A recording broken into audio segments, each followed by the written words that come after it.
বাংলাদেশের যে আবহাওয়া এবং বাংলাদেশের যে রাস্তাঘাট ধুলাবালু সবকিছু মিলাই কিন্তু ফুয়েল পাম্প এবং থ্রটল বডি আমরা মাস্টার সার্ভিসের ভিতরে বল রেসারটা খুলি। আসসালামু আলাইকুম সবাইকে, আমার ফেসবুক পেজ থেকে আমি বাইক ডক্টর জিসান। তো আজকে আমি কিছু ইনফরমেশন দেওয়ার জন্য মূলত ভিডিওটা করা। তো ইনফরমেশনগুলো ব্যাপারটা এরকম যে আসলে আপনারা অনেকেই বলেন যে ভাই মাস্টার সার্ভিসে কি কি কাজ করেন এবং মাস্টার সার্ভিসে আসলে কত টাকা চার্জ, কি আসলে বিষয়, এই জিনিসগুলাই মূলত আমি আজকে আপনাদের সাথে শেয়ার করব। এবং মাস্টার সার্ভিসের ভিতরে অনেকেই কিন্তু ডাউট থাকে যে ফুয়েল পাম্প, থ্রটল বডি এইগুলা কেন ক্লিন করা হয় না বা এগুলো কেন এক্সট্রা চার্জ নিতে হয়। আসলে আমাদের এসিআই মোটরসে কিন্তু একটা প্রিমিয়াম সার্ভিস এবং স্ট্যান্ডার্ড সার্ভিস এবং রেগুলার সার্ভিস তিনটা প্যাকেজ করেছে। তো তিনটা প্যাকেজ আমার কাছে একটা লিস্ট আছে, আমি একটু দেখাই আপনাদেরকে। এটা প্যাকেজ 1। প্যাকেজ 1 যে কাজগুলো লেখা আছে এই কাজগুলো করে দিই, এবং প্যাকেজ 2 কিন্তু নিচের যে কাজগুলো আছে এগুলো অ্যাড করা হয়েছে, এবং প্যাকেজ 3 যেটা প্রিমিয়াম সেটাতে কিন্তু একদম ফুল মাস্টার সার্ভিস। এখন ফুল মাস্টার সার্ভিসের ভিতরে আসলে থ্রটল বডি, ফুয়েল পাম্প এগুলো কিন্তু লেখা নাই এবং এটা থাকে না। তো এক্সট্রা ফুয়েল পাম্প আমরা ক্লিন করার জন্য কাস্টমারকে সাজেস্ট করি, এবং কেন সাজেস্ট করি সেটাও তার বাইকটা জানি দীর্ঘদিন ভালো চলে এবং তার বাইকে জানি মাইলেজটা খুব ভালো পায়। এই জন্য কিন্তু আমরা সাজেস্ট করি কাস্টমারকে যে ফুয়েল পাম্প এবং থ্রটল বডি এগুলো আসলে খুলে ক্লিন করা উচিত এবং কত কিলোতে করা উচিত। আমি মনে করি একটা ফুয়েল পাম্প 12,000 প্লাস হলেই সেটা খুলে ক্লিন করা উচিত, এবং থ্রটল বডিটা যেটা আছে সেটা 16,000, 17,000, 18,000 এরকম হইলে করা উচিত। কারণ তুলনামূলক থ্রটল বডিতে ময়লাটা একটু কম আসে। ময়লাটা মূলত ফুয়েল পাম্পের যে ফিল্টারটা আছে ট্যাঙ্কির ভিতরে যেটা থাকে ওই ফিল্টারে কিন্তু ময়লাটা বেশি আসে। তো এই দুইটা জিনিস কিন্তু আপনারা যাদের 15,000, 16,000, 20,000 হয়ে গেছে, 18,000 হয়ে গেছে, তারা কিন্তু এই দুইটা জিনিস ক্লিন করে নিতে পারেন। এই দুইটা জিনিস ক্লিন করলে আসলে কি হবে আমি একটু বলি। আমি এই পর্যন্ত যাদেরকে করে দিয়েছি তারা কিন্তু বাইকটা তো তারা চালায় আসে, তারা তো জানে বাইকে কি কি প্রবলেম, এবং কাজ করার পরে তারা ফিলটা অন্যরকম পায়, একদম নতুনের মতো ফিল পায়। এবং এইটার জন্য আমি বলবো আসলে থ্রটল বডি, ফুয়েল পাম্পটা বাইকের ক্লিন করা কিন্তু খুবই জরুরি।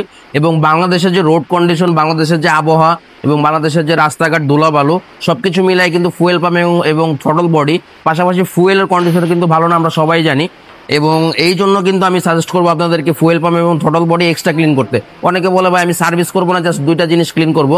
তো এই দুইটা জিনিস ক্লিন করতে কিন্তু আমাদের কাছে 300 টাকা এবং 250 টাকা, টোটাল 550 টাকা এক্সট্রা। তো অনেকে বলে ভাই আমি একটা প্রিমিয়াম সার্ভিস করবো মাস্টার সার্ভিস, এবং মাস্টার সার্ভিসের চার্জ কিন্তু 1500 টাকা। এবং মাস্টার সার্ভিসের পাশেও যেটা পেটস সিরিজ, এটার সার্ভিসের পাশাপাশি যেটা আছে ফুয়েল পাম্প আর থ্রটল বডি, এই দুইটা যদি জিনিস আপনি করতে চান সেক্ষেত্রে কিন্তু আপনার আরও 550 টাকা অ্যাড হবে, সেক্ষেত্রে আপনার 2150 টাকা চলে যাবে। তো 2150 টাকা গেলেও কিন্তু ফুল একদম মাস্টার সার্ভিস হয়ে যাচ্ছে। মাস্টার সার্ভিসে আমরা কি কি কাজ করি অনেকে আমাকে ধারণা দিতে বলেছেন, আমি আসলে ধারণা একটু দিব। আমরা মাস্টার সার্ভিসের ভিতরে বল রেসারটা খুলি, যদি নষ্ট হয়ে যায় চেঞ্জ করে দিই, যদি ভালো থাকে গ্রিস করে দিই। এবং এটার ফর্ক অয়েল যেটা আছে এটা কিন্তু 12,000 কিলোমিটার পর পর চেঞ্জ করার প্রয়োজন বা নিয়ম, এটাও আমরা করে দিই। যদি আপনার ব্রেক অয়েলটা যদি চেঞ্জ করতে হয় সেটা করে দিই। পাশাপাশি ব্রেক লিভার গ্রিস করে দিই, থ্রটল গ্রিপ করে দিই, যদি কেবল চেঞ্জ করতে হয় করে দিই, ক্লাসটা করে দিই, তারপরে ট্যাপিড অ্যাডজাস্ট করে দিই, স্পার প্লাগটা চেক করে দিই, ফুয়েল ইনজেক্টরটা ক্লিন করে দিই, পাশাপাশি পিছনে ব্রেক প্যাডটা খুলে ক্লিন করি, অ্যান্ড এখানে ক্যালিপারটা গ্রিস করে দিই, ব্যাক চেসিসটা খুলে ব্যাক চেসিসটা গ্রিস করে দিই, পাশাপাশি রিয়ার সাসপেনশনের যে বুস্টটা আছে সেটা গ্রিস করে দিই, এবং পাশাপাশি এখানে স্পকেট ড্রাইভটা খুলে এখানে ক্লিন করে দিই, গিয়ার লিভারটা গ্রিস করে দিই, থ্রটল কেবলটা গ্রিস করে দিই, ক্লিন করে দিই। এই যে জিনিসগুলো আছে, এবং সর্বশেষ কিন্তু আমরা এখানে এয়ার ফিল্টার ক্লিন করে দিই, যদি উনি ইঞ্জিন অয়েল চেঞ্জ করে সেটা করে দিই। এবং সর্বশেষ মূলত আসলে কি কি কাজ করে দিই সেটা আমরা কম্পিউটারের মাধ্যমে ওয়াইডিটি করে দিই, আরপিএমটা ঠিক আছে কিনা, অল এভরিথিং ওকে আছে কিনা, এই জিনিসগুলো কিন্তু আমরা চেক করি। তো আপনারা যারা মাস্টার সার্ভিস সম্পর্কে আমার কাছে ধারণা নিতে চেয়েছিলেন, আশা করি আপনারা বুঝতে পেরেছেন আসলে মাস্টার সার্ভিসে কি কি কাজ করি আমরা, এবং কি কাজটা মাস্টার সার্ভিসের ভিতরে নাই সেটা এক্সট্রা করতে হবে।